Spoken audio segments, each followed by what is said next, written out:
আজকে আপনাদের সামনে যে কবিতাটি নিয়ে আলোচনা করব তার নাম মেঘদূত। রবীন্দ্রনাথ ঠাকুরের মেঘদূত কবিতা নিয়ে আজকে আলোচনা করব। তবে এই প্রসঙ্গে একটি বিষয় বলে রাখি যে কালিদাসের লেখা যে মেঘদূতম তার পাঠ করার পর কবি হৃদয়ে এমন একটি স্থায়ী ছাপ পড়েছিল, যেখানে কবি বিরহ প্রেমিকের হৃদয়ের কথা শুধুমাত্র একক মানুষের মধ্যে দিয়ে নয়, যেখানে কালিদাস একক একজন মানুষের হৃদয়ের কথাকে মেঘের মধ্যে দিয়ে পাঠিয়ে দিতে চেয়েছিলেন প্রেমিকার কাছে। অর্থাৎ প্রেমিক আছে কোনো এক বিদেশে বা প্রবাসে, কিন্তু যখন প্রেমিক দেখছে যে অনেক দিন ধরে তার সাথে দেখা হয়নি প্রেমিকার, তখন সে কী করছে, আকাশের দিকে তাকিয়ে সমস্ত মেঘগুলোকে বলছে, হে মেঘ, তুমি তো যাচ্ছ বয়ে, তো তুমি তো যাচ্ছ আমার প্রিয়ের কাছাকাছি, তো কেন না তুমি আমার প্রিয়ের খবর নিয়ে আসিও বা আমার খবরটা প্রিয়কে দিও, যে সে কেমন আছে এবং আমি কেমন আছি তা তাকে জানিও। এই যে মেঘকে দূত করে পাঠিয়ে দিচ্ছেন, এইখানে প্রেমকে পাঠিয়ে দিচ্ছেন তিনি মেঘের মধ্যে দিয়ে। এইটি যখনই তিনি লিখেছেন কালিদাস, তখন সেই লেখাটি কোনো একক ব্যক্তির কথা লিখতে চেয়েছেন, অথচ রবীন্দ্রনাথ ঠাকুর সেটাকে যখন পড়ছেন তখন বারবার তার মনে হচ্ছে তার ভেতরের, তার মনের যে প্রেমিক হৃদয় সেটাও যেন ছুটে চলেছে, এবং সাথে সাথে গোটা পৃথিবীতে থাকা, গোটা বিশ্বের মধ্যে থাকা যত প্রেমিক প্রেমিকারা রয়েছেন দূরত্বে, রয়েছেন প্রবাসে, সেইখান থেকে তাদের হৃদয়ের কথা, প্রেমের কথা, ভালোবাসার কথা যেন মেঘের মধ্যে দিয়ে পাঠিয়ে দিতে চাইছেন দূর দিগন্তে থাকা তার প্রেমিক তথা প্রেমিকার কাছে। এইভাবে মেঘকে দূত করে যেন বার্তা পাঠাতে চাইছেন কবি। তো কবি রবীন্দ্রনাথ ঠাকুর মানসী কাব্যগ্রন্থে মেঘদূত কবিতা লিখেছেন, আবার তার আরও একটি মেঘদূত কবিতা রয়েছে চৈতালি কাব্যগ্রন্থে। আজ আমি আপনাদের সামনে মানসী কাব্যগ্রন্থের অন্তর্গত মেঘদূত কবিতা এবং চৈতালি কাব্যগ্রন্থের অন্তর্গত মেঘদূত কবিতা দুটোই আলোচনা করে দেব।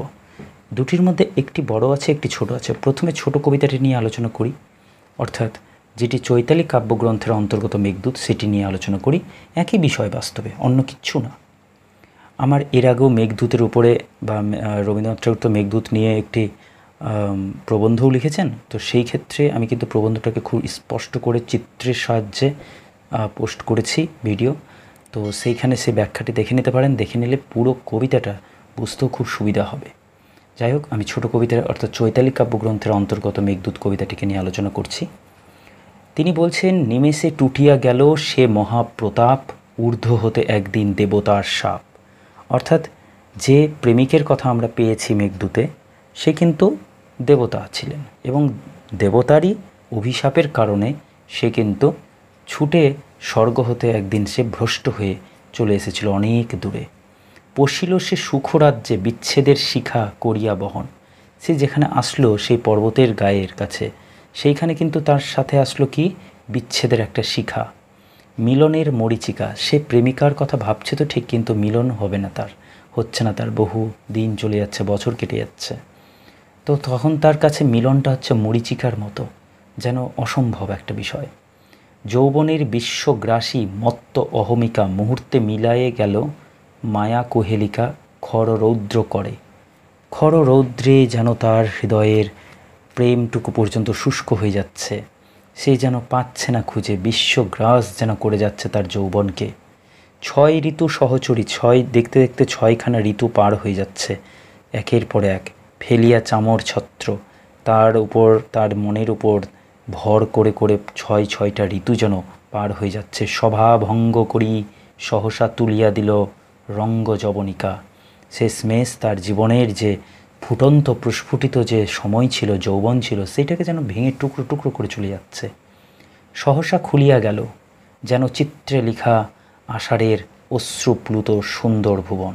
কিন্তু হঠাৎ করে আষাঢ়ের সময়, যখন বর্ষাকাল, বৃষ্টি হচ্ছে প্রচণ্ড পরিমাণে, তখন যেন এই আষাঢ় যেন তার অশ্রু, অর্থাৎ বৃষ্টির জলকে তিনি অশ্রুর সাথে তুলনা করছেন, আষাঢ়ের অশ্রু, এই অশ্রুর মধ্যে দিয়ে কিন্তু ভুবনটা সুন্দর হয়ে উঠল। তার কাছে এই আষাঢ়ের বৃষ্টিটা খুব ভালো লাগলো, পছন্দ হলো। দেখা দিল চারিদিকে পর্বত কানন, নগর নগরী গ্রাম, বিশ্বসভা মাঝে তোমার বিরহ বিনা সকরুণ বাজে। এরপরেই কিন্তু উঠছে সেই কবির সঙ্গীত, যে সঙ্গীতের মধ্যে দেখা যাচ্ছে আষাঢ়ের অশ্রুপ্লুত সম্পূর্ণ সুন্দর ভুবনকে কিন্তু অশ্রু জল স্নিগ্ধ করে দিচ্ছে। কোথায় নগর, কোথায় নগরী, কোথায় গ্রাম, বিশ্বের মাঝে যেন এই আষাঢ়ের বিরহ বিনা সকরুণ রূপে বাঁচতে থাকে। এই হচ্ছে ছোট্ট মেঘদূত কবিতা। কিন্তু এবার মানসী কাব্যগ্রন্থের কবিতা যেটা খুবই ইম্পর্টেন্ট, খুবই অত্যন্ত জরুরি, অনেক সিলেবাসে রয়েছে এই মেঘদূত কবিতা, যেটি রয়েছে মানসী কাব্যগ্রন্থের অন্তর্গত। এটি একটি দীর্ঘ কবিতা, কিন্তু একেবারে স্পষ্টভাবে যারা প্রবন্ধটা পড়েছো বা প্রবন্ধের আলোচনাটা দেখে নিয়েছো আমার পোস্ট করা, তারা কিন্তু মেঘদূতের ওপর ওই আলোচনাটা শোনার পর এই কবিতাটা বুঝতে তাদের খুবই সুবিধা হবে। অর্থাৎ প্রবন্ধ এবং এই মেঘদূত কবিতা দুটো প্রায় একই বা একদমই একই বিষয়বস্তু। তবু আমি এই কবিতাটিকে বুঝিয়ে দেওয়ার চেষ্টা করছি। আমার সাথে বোঝো, স্কিপ না করে পুরো ভিডিওটা দেখো। আশা করি কোনো সমস্যা থাকবে না মেঘদূত কবিতাটির সম্পর্কে। তিনি প্রথমেই কিন্তু কালিদাসের প্রশংসা করছেন। তিনি বলছেন, হে কবিবর, কবে কোন বিস্তৃত বরষে, কোন সেই আগেকার পুরনো সেই বছরে বরষে, কোন পুণ্য আষাঢ়ে প্রথম দিবসে লিখেছিলে মেঘদূত। কি সুন্দর করে তিনি বলছেন যে কোন পুণ্য মাস আষাঢ় মাসের প্রথম দিনটিতে তুমি মেঘদূত লিখেছিলে। মেঘমন্দ্র শ্লোক, বলছেন যে মেঘকে কেন্দ্র করে যে শ্লোক তুমি লিখলে, কবিতা লিখলে। বিশ্বের বিরোহী যত সকলের শোক, তিনি বলছেন গোটা বিশ্বে যত বিরোহী মানুষ রয়েছে, অর্থাৎ দুঃখে কাতর, প্রেমিক প্রেমিকার জন্য দুঃখে কাতর, সেই সব মানুষের শোক নিয়ে তুমি লিখেছ এই মেঘমন্দ্র শ্লোক। রাখিয়াছে আপন আধার স্তরে স্তরে, সঘন সঙ্গীত মাঝে পুঞ্জীভূত করে। বলছে এই শ্লোকগুলোর মধ্যে যেন যত সকল গোটা পৃথিবীর যত সকল মানুষ, বিরোহী মানুষ, তারা তাদের শোকগুলোকে একেবারে স্তরে স্তরে আধারের মধ্যে যেন, সঙ্গীতের মধ্যে যেন পুঞ্জীভূত করে রেখেছে। এইবার আসছি বিষয়বস্তুতে। কালিদাস যে বিষয়বস্তু লিখেছিলেন, মানে তার যে লেখা মেঘদূতমের যে বিষয়বস্তু, সেই বিষয়বস্তুর সাথে তুলনা করছেন তিনি এখানেও। তিনি একটা নগরের নাম দিচ্ছেন যেটার নাম উজ্জয়িনী। বলছেন, সেদিন সে উজ্জয়িনী প্রাসাদ শিখরে কি না জানি ঘন ঘটা বিদ্যুৎ উৎসব, উদ্দাম পবন বেগ গুরু গুরু রব। কি বলছেন? বলছেন যে উজ্জয়িনী শহরে বা নগরে প্রাসাদ শিখর, বড় অট্টালিকার কথা বলছেন। সেইখানে কি যে একটা ঘনঘটা হলো। কিসের ঘনঘটা? নাকি বিদ্যুতের উৎসব, অর্থাৎ ঝড় বৃষ্টির পূর্বে যেমন বিদ্যুৎ চমকায় সেইটাই। এবং উদ্দাম পবন বেগ, পবন মানে বাতাস, প্রচণ্ড বাতাস বেগে ছুটছিল। গুরু গুরু রব, সেই সময় আকাশ গুরু গুরু রবে আওয়াজ হচ্ছিল, অর্থাৎ ভয়ঙ্কর বৃষ্টিপাতের পূর্বের সময়ের কথা। গম্ভীর নির্ঘোষ সেই মেঘ সংঘর্ষের জায়গায় তুলিয়াছিল সহস্র বর্ষের অন্তর্গুড়ো বাষ্পাকুল বিচ্ছেদ ক্রন্দন একদিনে। এইবার তিনি বলছেন যে গম্ভীর মেঘগুলো পরস্পরের মধ্যে ধাক্কা খেয়ে যেন সহস্র বছর ধরে যে দুঃখকে, যে বেদনাকে, যে বিচ্ছেদ কান্নাকে বেঁধে রেখেছিল নিজেদের মধ্যে, সেই সবগুলো শেষমেশ ঝরে ঝরে পড়ছে বৃষ্টিরূপে। ছিন্ন করি কালের বন্ধন, সেই দিন ঝরে পড়েছিল অবিরল। বলছে সেই দিন কিন্তু সমস্ত মেঘ পরস্পরের মধ্যে ধাক্কা খেয়ে নিজের ভেতরে জমিয়ে রাখা সমস্ত কান্নাকে একেবারে ফেলে দিচ্ছিল অবিরল। সেই দিন তাদের মধ্যে থেকে ঝরে পড়ছিল সকল কান্না, যেন রুদ্ধ অশ্রুজল, চিরদিবসের যেন রুদ্ধ অশ্রুজল আর্দ্র করি তোমার উদার শ্লোক রাশি। অর্থাৎ তুমি যে শ্লোকগুলোকে রচনা করেছো, সেই শ্লোকগুলোর মধ্যে যেন কান্নার জল আজও বসে আছে। তোমার এই শ্লোকগুলোকে আর্দ্র করে রাখছে, ভিজিয়ে রাখছে এই অশ্রুজল। মেঘে সঞ্চিত সকল প্রেমিকের, বিরোহী মানুষদের কান্নার জল যেন তোমার শ্লোকগুলোর মধ্যে রয়েছে। সেদিন কি জগতের যতেক প্রবাসী জড়হস্তে মেঘ পানে শূন্যে তুলি মাথা। আমি বলেছিলাম না যে সেই প্রেমিক কি করেছিল, আকাশের দিকে তাকিয়ে, মেঘের দিকে তাকিয়ে আবেদন করেছিল, প্রার্থনা করেছিল যে আমার মনের কথা আমার প্রেমিকাকে গিয়ে জানিয়ে দিও হে মেঘ। সেখান থেকে তো মেঘদূত নামটা হচ্ছে। তো এখন তিনি বলছেন যত প্রবাসী আছে গোটা জগতের মধ্যে, সকলে মিলে হাত জোর করে মেঘ পানে বা মেঘের দিকে তাকিয়ে শূন্যে মাথা তুলে সমস্বরে বিরহের গাথা, মানে বিরহ মানে দুঃখের, বিচ্ছেদের গাথা মানে গান, ফিরি প্রিয় গৃহপানে। তার প্রিয়জনের গৃহের পানে ছুড়ে দিয়েছিল মেঘের মধ্যে দিয়ে। বন্ধনবিহীন নবমেঘ পক্ষ পরে করিয়া আসীন, পাঠাতে চাহিয়াছিল মেঘের প্রেমের বার্তা। আমরা জানি তার মধ্যে দিয়ে, মেঘের মধ্যে দিয়ে তারা কি পাঠাতে চেয়েছিল? প্রেমের বার্তা বা প্রেমের খবর। অশ্রু বাষ্প ভরা যে প্রেমের খবরটা ছিল চোখের জলে ভরা। দূর বাতায়নে, দূরের যে জানলা, সেই দূর বাতায়নে যথা বিরোহিণী ছিল শুয়ে ভূতল শয়নে। বলছে সেই দূরে কোথায় যেন তার প্রেমিকা শুয়ে আছে কোনো এক জানলার পাশে। হ্যাঁ, সেখানে ভূতল শয়নে মাটির মধ্যে শুয়ে রয়েছে বা ভূমির মধ্যে শুয়ে রয়েছে, মুক্ত কেশে, তার চুলগুলো খোলা, ম্লান বেশে। প্রেমিক যেহেতু কাছে নেই, সেহেতু তার বেশভূষা একেবারে ম্লান, অর্থাৎ সে তেমন সাজগোজ করেনি, সজল নয়নে, অর্থাৎ তারও চোখে জল প্রেমিকের জন্য। সেই মানুষটির জন্য, সেই প্রিয়তমার জন্য কিন্তু প্রেমের বার্তা বয়ে নিয়ে যাবে মেঘ। এবার কি বলছেন? যে সেই সমস্ত যত প্রবাসী মানুষ, তাদের সবার গান তোমার সঙ্গীতে পাঠায়ে কি দিলে কবি, দিবস নিশীথে দেশে দেশান্তরে খুঁজি বিরোহিণী প্রিয়া। বলছে তোমার গানের মধ্যে কিন্তু এত সারা জগতের প্রবাসী প্রেমিকদের কিন্তু কথা তুমি পাঠিয়ে দিয়েছো তোমার গানের মধ্যে দিয়ে, সকল প্রিয় তোমার কাছে। দেশ দেশান্তরের, দিবস হোক আর রজনী হোক, দিন হোক রাত্রি হোক, সমস্ত জায়গায় সকলের মনের মধ্যে যত প্রেমের কথা, সব তোমার এই শ্লোকের মধ্যে রয়েছে। শ্রাবণে জাহ্নবী, শ্রাবণ মাসে যে জাহ্নবী অর্থাৎ গঙ্গা নদী, সে কি করছে? যথা যায় প্রবাহিয়া। সেই সময় শ্রাবণ মাসে যেহেতু খুব বৃষ্টি টিষ্টি হয়, তার ফলে নদীর জল ফুলে ফেঁপে ওঠে। তো জাহ্নবী মানে গঙ্গা তখন কোন দিকে যায়? সমুদ্রের দিকে প্রচণ্ড গতিতে ছুটে যায়। তিনি বলছেন এই মেঘ হয়ে যেন ছুটে ছুটে যাচ্ছে। বলছেন দেশে শ্রাবণে জাহ্নবী যথা যায় প্রবাহিয়া, টানি লয়ে দিশান্তরে বাড়িধারা। অর্থাৎ সারা দেশের সম্পূর্ণ চারিদিকের যত বৃষ্টির জল, যত বাড়িধারা, যত জায়গায় যত রকমের জল রয়েছে, সমস্ত কিছুকে টেনে নিয়ে মহাসমুদ্রের মাঝে হতে দিশাহারা, সেই মহাসমুদ্রের দিকে ছুটে চলে যায়। পাষাণ শৃঙ্খল যথা বন্দি হিমাচল, পাষাণ মানে পাথরে দিয়ে বন্দি হয়ে থাকা সেই হিমাচল, আষাঢ়ে অনন্ত শূন্যে হেরি মেঘদল, সেই হিমাচল থেকে কিন্তু মেঘদলকে দেখা যাচ্ছে অনন্ত শূন্যের মধ্যে। স্বাধীন গগনচারী কাতরে নিঃশ্বাসী সহস্র কন্দন হতে বাষ্প রাশি রাশি পাঠায় গগন পানে।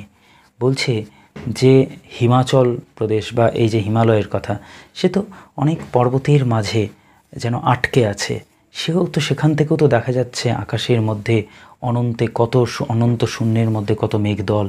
তারা স্বাধীন, তারা গগনচারী, তারা কাতরে নিঃশ্বাসের মধ্যে তারা কান্না জমিয়ে রেখেছে, কান্নার বাষ্প জমিয়ে রেখেছে। ধাই তারা ছুটি উধাও কামনা সহ, সেই মেঘগুলো কি করছে? ছুটে যাচ্ছে কোথায় থেকে কোথায়, শিখরেতে উঠি, যেন একেবারে এই হিমালয়ের শিখরে উঠে যাচ্ছে। সকলে মিলিয়া শেষে হয় একাকার, সমস্ত গগনতল করে অধিকার। আকাশ জুড়ে যেন ওই অশ্রুবাষ্প দ্বারা মেঘ পরিপূর্ণ হয়ে যায়, পুরো আকাশকে ছেয়ে দেয়। সেদিনের পরে গেছে কত শতবার, প্রথম দিবস স্নিগ্ধ নববর্ষার। বলছে নববর্ষা, নতুন করে বর্ষা যেন কবির কাছে ধরা দিয়েছে। সেই দিনের পরে কত শতবার প্রথম দিবস এসেছে স্নিগ্ধ বর্ষার। প্রতি বর্ষা দিয়ে গেছে নবীন জীবন, কবিকে নতুন করে জীবন দিয়ে গেছে। তোমার কাব্যের পরে কবি বরিশন। এখন এত ভালো লেগেছে এই কাব্যটা বা এই লেখাটা পড়তে, যে তিনি কালিদাসের সেই লেখাটির উপরে বর্ষণ করতে চাইছেন কি? নববৃষ্টি বাড়িধারা। যেমন মেঘমণ্ডলকে নিয়েইতেও তিনি লিখেছিলেন কালিদাস, তাই তার লেখাটিকেও কিন্তু বর্ষণ করতে চাইছেন। সেই লেখাটির মধ্যে অশ্রুর জল কিন্তু তিনি অঞ্জলি দিতে চেয়েছেন। করিয়া বিস্তার নবঘন স্নিগ্ধ ছায়া, করিয়া সঞ্চার নব নব প্রতিধ্বনি, জলদ মন্দ্রের স্ফীত করি স্রোতবেগ তোমার ছন্দের বর্ষা তরঙ্গিনী সম। এই যে ছন্দ কবি প্রয়োগ করেছেন, শ্লোকগুলো লিখেছেন, সেই শ্লোকগুলোরই এখানে কিন্তু সৌন্দর্য বর্ণনা করা হচ্ছে। তিনি বলছেন যে নববৃষ্টি ধারা যেন আমি বর্ষণ করছি তোমার পংক্তির উপরে, তোমার কাব্যের উপরে, তোমার এই নবঘন স্নিগ্ধ ছায়া যেন আমি তোমার সেই পংক্তির উপরে ছড়িয়ে দিচ্ছি। তুমি এত সুন্দর করে এই মেঘের প্রতিধ্বনিকে, জলের উচ্ছ্বাসকে বর্ণনা করেছ যে তোমার ছন্দের স্রোত চিরকাল থাকবে এবং এই চিরকালীন এই স্রোতের, এই শ্লোক নামক স্রোতগুলোর বর্ষা তরঙ্গের মতো তিনি একে যেন চিরকাল স্রোতস্বিনী হয়ে থাকে। কতকাল ধরে কত সঙ্গীহীন জন প্রিয়াহীন ঘরে, বৃষ্টিক্লান্ত বহুদীর্ঘ লুপ্ত তারা শশী আশার সন্ধ্যায়। এবার কি বলছে? প্রিয়জন নাই, বহু দূরে গেছে, তো কতকাল ধরে সঙ্গীহীন অবস্থায়, এই বৃষ্টিক্লান্ত আষাঢ় সন্ধ্যায় কিন্তু লুপ্ত তারা শশী, অর্থাৎ যে আকাশ অন্ধকার, আষাঢ়ের মেঘ জমে আছে, সে অন্ধকারের মধ্যে কত প্রিয়হীন ঘরে বসে বসে আছে। কারা? নাকি তাদের প্রিয়তমা বা প্রেমিকারা। বলছেন ক্ষীণ দীপালোকে বসি, অল্প সামান্য টিমটিমে করে আলো জ্বলছে, প্রদীপ জ্বলছে, সেই আলোতে বসে আছে। ওই ছন্দ মন্দ মন্দ করি উচ্চারণ, নিমগ্ন করেছে নিজ বিজন বেদন। আর কবিও কিন্তু সেই রকম একটি আলোতে বসে ধীরে ধীরে একটু একটু করে উচ্চারণ করছেন এই শ্লোকগুলোকে।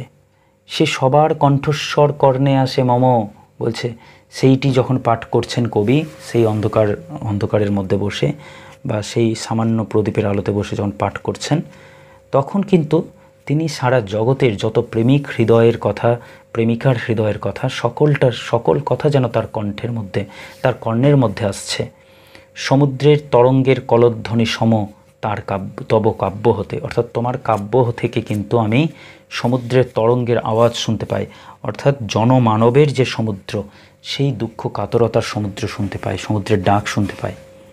বলছেন ভারতের পূর্ব শেষে আমি বসে আজি সেই শ্যাম বঙ্গদেশে, যেথা জয়দেব কবি কোন বর্ষা দিনে দেখেছিলা, দিগন্তের তমাল বিপিনে শ্যামচ্ছায়া পূর্ণ মেঘে মেদুর অম্বর। কি সুন্দর কথা! তিনি কি বলছেন? যে সেই আমি পূর্ব দিকের সেই দেশেই বসে আছি, যে শ্যামবঙ্গ দেশে একদিন জয়দেব জন্মগ্রহণ করেছিলেন, আর তিনি একদিন বর্ষার দিনে চুপ করে বসে দেখেছিলেন দিগন্তে তমাল বনের মধ্যে দিয়ে, সেই তমাল বনের শ্যামচ্ছায়া দেখেছিলেন, আর পূর্ণ মেঘ জমেছিল তখন অম্বরে, অর্থাৎ আকাশে পরিপূর্ণ মেঘ ঢেকে গেছিল। সেই দৃশ্য দেখেছিলেন জয়দেব, আর সেই একই দৃশ্য দেখছেন রবীন্দ্রনাথ ঠাকুর। আজই অন্ধকার দিবা, মানে আজকের দিনটাও কিন্তু অন্ধকারে ঢেকে গেছে। বৃষ্টি ঝরঝর, বৃষ্টি পড়ছে ঝরঝর, দুরন্ত পবন পবন মানে বাতাস, বড্ড ছোটাছুটি করছে বাতাস। আক্রমণে তার অরণ্য উদ্যত বাহু করে হাহাকার। এবার ঝড়ের সময় যেমন গাছপালা প্রচণ্ড নড়াচড়া হতে থাকে বা নড়তে থাকে, সেইটাকে তিনি বলছেন আক্রমণে তার, অর্থাৎ বাতাসের আক্রমণেই সম্পূর্ণ অরণ্য যেন তাদের বাহুগুলোকে, মানে ডালপাতাগুলোকে উদ্যত করে হাহাকার করছে। বিদ্যুৎ দিতেছে উঁকি ছিরি মেঘবার, মেঘের আড়াল থেকে কিন্তু বারবার মেঘকে যেন টুকরো টুকরো করে ছিঁড়ে দিয়ে বারবার উঁকি দিচ্ছে বিদ্যুৎ। খরতর বক্র হাসি শূন্যে বর্ষিয়া, আর মাঝে মাঝে মেঘের যা আওয়াজ হচ্ছে, গর্জন হচ্ছে, সেইটাকে তিনি শূন্যের মধ্যে বক্র হাসি বলছেন, যেন বক্র হাসি ধীরে ধীরে বর্ষণ হচ্ছে। অন্ধকার গৃহদ্বার, তো তিনি বলছেন অন্ধকার এই রুদ্ধ গৃহে একেলা বসিয়া পড়িতেছি মেঘদূত। এইবার তিনি মেঘদূত পড়ছেন, সে বর্ণনা আরও নিখুঁতভাবে দিচ্ছেন। তিনি বলছেন গৃহত্যাগী মন, মানে পড়তে পড়তে কবির মনে হচ্ছে কবি নিজেই যেন একজন বিরোহী মন বা বিরোহী প্রেমিক। তিনি বলছেন আমারও মনটা গৃহত্যাগী হয়ে উঠছে, মুক্ত গতি মেঘপৃষ্ঠে লয়েছে আসন। মনে হচ্ছে আমারও মনের কথাগুলো মেঘের গায়ে ভর করেছে, মেঘের পিঠে করে চলেছে, উড়িয়াছে দেশ দেশান্তরে। কোথা আছে সানুমান আম্রকূট, কোথায় সেই আমের বাগান, কোথা বহিয়াছে বিমল বিশীর্ণ রেবা, রেবা মানে রেবা নদীর কথা বলছেন। আমরা জানি যে মেঘদূত লেখাটির মধ্যে কিন্তু সেখানে রেবা নদীর কথা বলা হয়েছে, অর্থাৎ মেঘ যখন প্রেমিকের কথা বয়ে নিয়ে যাচ্ছে প্রেমিকার কাছে, তখন কিন্তু সে পার করছে ভারতবর্ষের সুন্দর সেই দৃশ্য। কখনো পর্বত পার করছে মেঘ, কখনো নদী পার করছে, কখনো আমবন পার করছে। এইরকম আমরা অনেক দৃশ্য দেখতে পাবো। কী কী দৃশ্য? প্রথমেই তিনি বলছেন যে কথা আছে সানুমান আম্রকূট আমের বাগান, কোথা বহি আছে বিমল বিশীর্ণ রেবা, বিন্ধ্য পদমূলে, অর্থাৎ বিন্ধ্য পর্বতের পায়ের নিচে, অর্থাৎ একদমই যে পর্বতের পাদদেশে যে নদী, রেবা নদী, সেই রেবা নদীর কথা তিনি বলছেন। বেত্রবতী কূলে পরিণত ফল শ্যাম জম্বু বনচ্ছায়ে, অর্থাৎ শ্যামল জামবনের ছায়া যেখানে রয়েছে এবং সেখানে দশার্ণ গ্রাম রয়েছে লুকায়ে, সেই গ্রামটি আবার কেতকী ফুলের বেড়া দিয়ে ঘেরা। এই সুন্দর দৃশ্য, এই সুন্দর বঙ্গদেশের উপর দিয়ে মেঘ চলে যাচ্ছে প্রেমিকার কাছে। আর কি তিনি দেখছেন? তিনি দেখছেন সেই কাব্য অনুযায়ী বা সেই লেখাটি অনুযায়ী পথ তরু শাখে, অর্থাৎ পথের মধ্যে যে গাছগুলো সেটা শাখা প্রশাখা, কোথা গ্রাম ও বিহঙ্গেরা, বিহঙ্গ মানে হচ্ছে পাখি বা বিশেষ করে পায়রা অর্থে, বলছে এই গ্রামের যে যত পায়রা বা পাখিরা সেগুলো কি করেছে, পায়রাগুলো বর্ষায় বাঁধিছে নীর, কলরবে ঘিরে বনস্পতির মতো চারিদিকে কিন্তু একেবারে বর্ষার সময় নীর বেঁধেছে, মানে ঘর বেঁধেছে এই গাছগুলোতে। না জানি সে কোন নদী তীরে যুথিবন বিহারিণী বনাঙ্গনা ফিরে, তপ্ত কপলের তাপে ক্লান্ত কর্ণোৎপল মেঘের ছায়ার লাগি হতেছে বিকল। বলছে যে না জানি সেই কবে থেকে তারা নদী তীরের মধ্যে এই স্থানে রয়েছে এবং কতদিন ধরে যেন তাদের ক্লান্ত কানের ভেতরে বারবার মেঘের ছায়া ঘন হতে চলেছে, তাদেরকে বিকল করে তুলেছে, অর্থাৎ পাখিদের হয়তো ভালো লাগছে না এরকম একটা পরিস্থিতি বা মেঘময় সময়। ভ্রু বিলাস শেখে নাই কারা সেই নারী, বলছে এখনও যেসব অঞ্চলের নারীরা একেবারে চোখের ইশারা দিতে পর্যন্ত শেখেনি, অর্থাৎ খুবই সহজ সরল গ্রাম্য নারীরা, তারা জনপদ বধূজন গগনে নেহারি ঘনঘটা, সেই সব মহিলারা যখন আকাশের মধ্যে মেঘের ঘনঘটা দেখেন, ঊর্ধ্বনেত্রে চাহে মেঘ পানে, এবার মাথা উঁচু করে কিন্তু আকাশের মেঘগুলোকে দেখে, ঘন নীল ছায়া পড়ে সুনীল নয়নে। এবার তারা কিন্তু তেমন কিছু দেখতেই পায় না, সবাই তো সবটা দেখতে পায় না, দেখার জন্য দৃষ্টিকোণ চায়। কবিরা যেভাবে সব কিছুকে দেখে প্রকৃতিকে, সেভাবে তো সাধারণ মানুষ দেখতে পায় না, তাই সেই নারীরা কিন্তু কি করে সহজ সরলভাবে দেখে মেঘের দিকে, আর তাদের চোখের মধ্যে এসে পড়ে ঘন নীল ছায়া, আর কিছুই দেখতে পায় না।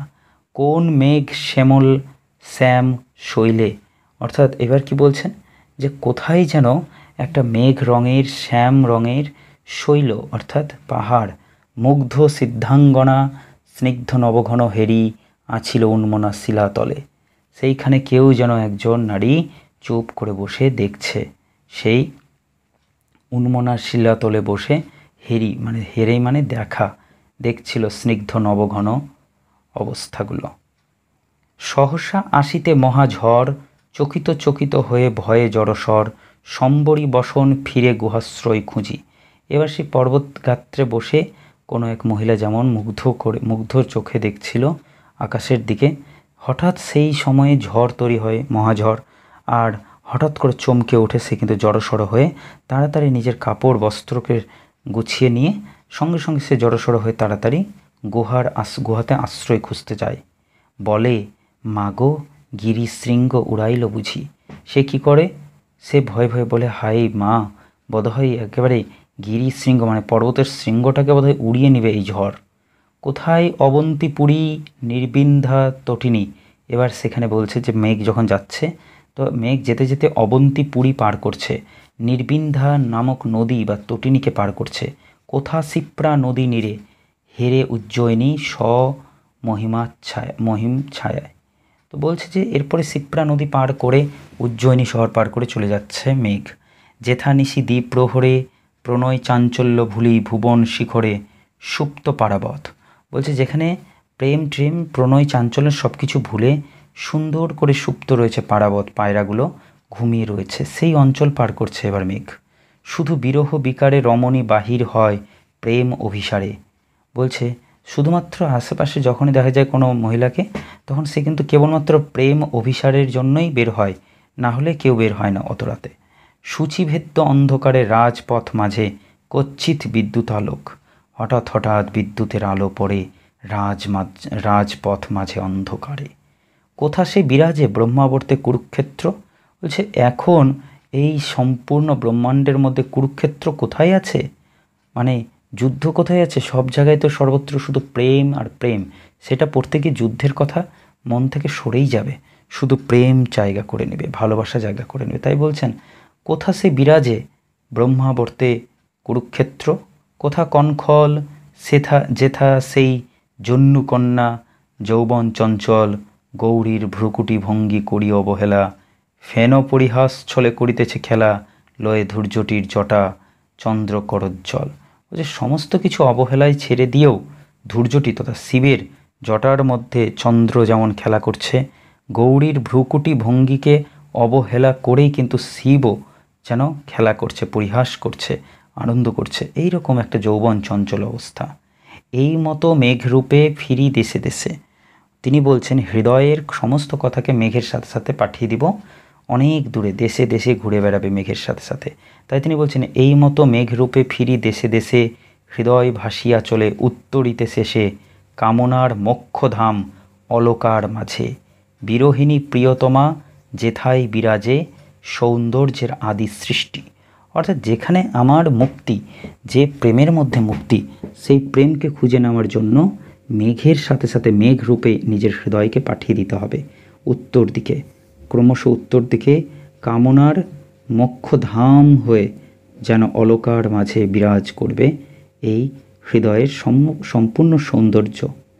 সেথাকে পারিত লগ্নে যেতে লয়ে যেতে তুমি ছাড়া, করি অবারিত লক্ষ্মীর বিলাসপুরী অমর ভুবনে। এখানে দুইজনকে তিনি বলছেন, এক যে এই মেঘকে বলছেন, দুই কালিদাসকে বলছেন এমন সুন্দরভাবে আমার মনকে চঞ্চল করে দেওয়ার জন্য। কে কে দায়ী? এক হচ্ছে ওই মেঘের ছবি, অর্থাৎ মেঘ যে নিয়ে যেতে পারছে সর্বত্র তার হৃদয়কে, তার কল্পনাকে। দুই হচ্ছেন এই কালিদাস, কবি কালিদাস বা নাট্যকার কালিদাস, যিনি তার লেখার মধ্যে, শ্লোকের মধ্যে এমন তীব্রতা রোপণ করেছেন যা কবিকে অবাক করে দিয়েছে। তার মনে হচ্ছে এই লক্ষ্মীর বিলাসপুরী, অর্থাৎ এই পার্থিব জীবন যেখানে শুধুমাত্র উপার্জন, অর্থ সম্পদের জন্য মানুষ লুটোপুটি খাচ্ছে নিজের জীবন নিয়ে, সেইটাকে ছেড়ে দিয়ে অমর ভুবন, অর্থাৎ লক্ষ্মীর বিলাসপুরী অমর ভুবনে এই পৃথিবীকে আরও সুন্দর, এই পৃথিবীতে এত সৌন্দর্য, ভালোবাসা বা প্রেমের সৌন্দর্যকে ছড়িয়ে দেওয়া একমাত্র কালিদাস এবং এই মেঘের পক্ষে সম্ভব। অনন্ত বসন্তে যেথা নিত্য পুষ্পবনে নিত্য চন্দ্রলোকে, অর্থাৎ যেখানে বসন্তকাল চিরকালীন রয়েছে এবং সেখানে নিত্যদিন পুষ্পবনের মধ্যে চন্দ্রের আলো পড়ে, ইন্দ্রনীল শৈলমূলে, অর্থাৎ নীল রঙের পর্বত, তার মূলে, তার নিচে সুবর্ণ সরোজ ফুল্ল সরোবর কূলে, অর্থাৎ সুন্দর একটা সুবর্ণ সরোবর রয়েছে এবং সেখানে মণিহর্মে অসীম সম্পদে নিমগ্না কাঁদিতেছে একাকিনী বিরহ বেদনা। অর্থাৎ তিনি আজও দেখতে পাচ্ছেন যে এই রকম একটা জায়গা যেখানে সুন্দর পুষ্পবন এবং তার পাশে রয়েছে নীল রঙের পর্বত, যেখানে যার নিচ দিয়ে বয়ে চলেছে সরোবর, এবং তিনি বলছেন সেই সরোবরের মধ্যে একা হয়ে বিরহ বেদনাগুলো কাঁদছে। অর্থাৎ এই জল জল নয়, এ অশ্রু, জগতের অশ্রু। এরকম করে তিনি দেখতে পাচ্ছেন, কল্পনা করতে পারছেন। তিনি বলছেন, মুক্ত বাতায়ন হতে যায় তারে দেখা, বলছে দূর থেকেও কিন্তু দেখা যায় প্রেমিকাকে। তিনি বাতায়ন বা একেবারে জানলার কাছে দাঁড়িয়ে আছে। শয্যা প্রান্তে নীল তনু লীন তনু ক্ষীণর শশী রেখা, বলছে যেন সে যখন শয্যা প্রান্তে বসে থাকে তখন তার শয্যা প্রান্তে পড়ে চাঁদের আলো যেন একেবারে ক্ষীণ শশী রেখার মতো সামান্য পড়ে। পূর্ব গগনের মূলে যেন অস্তপ্রায়, দেখে মনে হয় পূর্ব গগনে যেন অস্ত যাচ্ছে সূর্য, ঠিক সেই রকমের যেন একটা ক্ষীণ রেখা, খুব সামান্য শশী মানে চাঁদের রেখা দেখা যায়। কবি তব মন্ত্রে আজ মুক্ত হয়ে যায়, রুদ্ধ হয়ে এই হৃদয়ের বন্ধনের ব্যথা। কবি রবীন্দ্রনাথ ঠাকুর কিন্তু এবার কালিদাসকে আবার প্রশংসা করছেন। তিনি বলছেন, হে কবি, তব মন্ত্রে মানে তোমার মন্ত্রে আজ মুক্ত হয়ে যাচ্ছে আমার এই হৃদয়ের যত রুদ্ধ দরজা, যত বন্ধন, যত ব্যথা। লোভিয়াছি বিরহের স্বর্গলোক। তিনি কি বলছেন? বিরহ যন্ত্রণার যে স্বর্গলোক, সেই স্বর্গকে কিন্তু তিনি জয় করতে পেরেছেন। যেথা চিরনিশি জাপিতেছে বিরহিণী প্রিয়া, অনন্ত সৌন্দর্য মাঝে একাকী জাগিয়া। যেখানে বিরোহিনী প্রিয়া বা প্রিয়তমা কিন্তু অপেক্ষা করে আছে অনন্তকালের জন্য, যে সৌন্দর্য সেখানেই তিনি বসে আছে। আমরা কিন্তু একটা জিনিস জানি যে অনন্ত সৌন্দর্যটাই হচ্ছে সত্য, জীবনের আর সবই মিথ্যা। জীবনের সব থেকে বড় সত্যটাই হলো গিয়ে এই যে যেখানে অনন্ত সৌন্দর্যকে খোঁজা যায়, চিরদিনের জন্য যেখানে সৌন্দর্যটাই স্থির, সেটাই তো সত্য জীবনের। তাই সেখানেই বিরোহিনী প্রিয়া রয়েছে। এবং আমরা জানি বিরোহিনী প্রিয়া এর প্রসঙ্গে কেন সৌন্দর্যকে তুলে ধরা হলো। তো আমরা তো জানি যে কি এই পৃথিবীতে সবচেয়ে সুন্দর গানগুলো হলো দুঃখজনক গান, অর্থাৎ দুঃখের মধ্যে মানুষ কিন্তু নিজের মধ্যেকার সবচেয়ে সৌন্দর্যকে টের পায়। তাই তিনি বলছেন, চির নিশি জাপিতেছে বিরোহিনী প্রিয়া, অনন্ত সৌন্দর্য মাঝে একাকী জাগিয়া। আর কি বলছেন তিনি শেষ স্তবকে? বলছেন আবার হারায়ে যায়। বলছে সবগুলো মনে পড়ছে বা কল্পনা তৈরি হচ্ছে, আবার হারিয়ে যাচ্ছে। হেরি মানে দেখি, চারিধার বৃষ্টি পড়ে অবিশ্রাম, চারদিকে শুধু ঝমঝম করে বৃষ্টি পড়ছে অবিশ্রাম, একটু যেন বিশ্রাম করছে না বৃষ্টিটা। ঘনায়ে আধার, চারদিকে আবার ঘন অন্ধকার, আসিছে নির্জন নিশা, ভয়ঙ্কর একাকিত্ব নিয়ে আসছে অন্ধকারটা। প্রান্তরের শেষে কেঁদে চলিয়াছে বায়ু অকুল উদ্দেশ্যে। বলছে চারিদিকে যেন আধার আসছে, নির্জন নিশা, আর প্রান্তরের শেষগুলোর দিক দিয়ে অর্থাৎ চারিদিক দিয়ে যেন বাতাস যেন কান্নাকাটি করছে, অকুল উদ্দেশ্যে কোথায় যেন ছুটে চলেছে। ভাবিতেছি অর্ধরাত্রি অনিদ্র নয়ান, অর্থাৎ সারারাত্রি জেগে যেন অর্ধেক রাত্রি আমি জেগে আছি, আর সেই সময় ভাবছি কে দিয়েছে হেন সাপ। বলছে এইরকম বিরহ পৃথিবীর বুকে জেগে থাকবে, এই রকমের অভিশাপটা কে দিয়েছে? কেন ব্যবধান, কেন এই দূরত্ব তৈরি করা, কেন মানুষের মধ্যে এই দূরত্ব, এত বেদনা তুলে দেওয়া? কেন ঊর্ধ্বে চেয়ে কাঁদে রুদ্ধ মনোরথ, কেন আমাদের মন উপরের দিকে তাকিয়ে কাঁদে, কেন আমাদের মন উপরের দিকে উঠতে পারে না? কেন প্রেম আপনার নাহি পায় পথ, কেন প্রেম কখনো পথ পায় না? কেন প্রেমের পথে বারবার বাধা আসে? কেন পথ হারিয়ে যায় প্রেমের পথে গেলে? সশরীরে কোন নর গেছে সেই কানে, মানস সরসী তীরে বিরহ শয়ানে। বলছে সশরীরে কি কখনো কোনো মানুষ যেতে পারে সেই মানুষের মনের যে নদী তীর, মানস সরসী তীর, অর্থাৎ মনের যে নদী তীর, সেইখানে কি বিরহ শয়ান করতে কেউ গেছে মনে মনে? রবিহীন মণিদীপ্ত প্রদোষের দেশে, এবং সেটা হচ্ছে রবিহীন, অর্থাৎ প্রখর সূর্যতাপ নয়, সেটা মনের আন্তরিকতার নদী। সেই মনের জগতে সূর্য নয়, বরং সেখানে মণিদীপ্ত প্রদোষের দেশে, চারিদিকে যেন মণিমুক্ত খচিত রয়েছে হৃদয়ের দেশে। জগতের নদী গিরি সকলের শেষে, যতই জগতের নদী হোক পর্বত হোক, সব কিছুর পরেও কিন্তু সেই জায়গা, মনের জায়গাতে কি মানুষ যেতে পারে সহজে? সেই মনের স্তরে গেলেই তো এইরকম কল্পনা তৈরি হয়। এইভাবেই কবিতাটি দীর্ঘ হলেও কিন্তু আমাদের মন ছুঁয়ে যায়, এবং কবিকে বারবার কিন্তু কালিদাসের ওই মেঘদূতম কিন্তু ভাবিয়েছেন। তাই জন্যই কিন্তু কবি বারবার কখনো কবিতা কখনো প্রবন্ধের আকারে মেঘদূতকে তুলে ধরতে চেয়েছেন। এই হলো আমাদের মেঘদূত কবিতা। আপনাদের আলোচনাটি কেমন লাগলো, এবং এতটুকু যদি উপকারে এসে থাকে আমি বড্ড খুশি হব। আমার এই পরিশ্রম সার্থক হবে বলে মনে করব। অনেকভাবে ছড়িয়ে দিন, শেয়ার করুন আমার এই ভিডিওটিকে, অনেকের কাছে পৌঁছে যাক, অনেক স্টুডেন্টসের দরকার পড়বে আশা রাখছি। এবং কোথাও সমস্যা থাকলে অবশ্যই কমেন্টে জানাতে ভুলবেন না।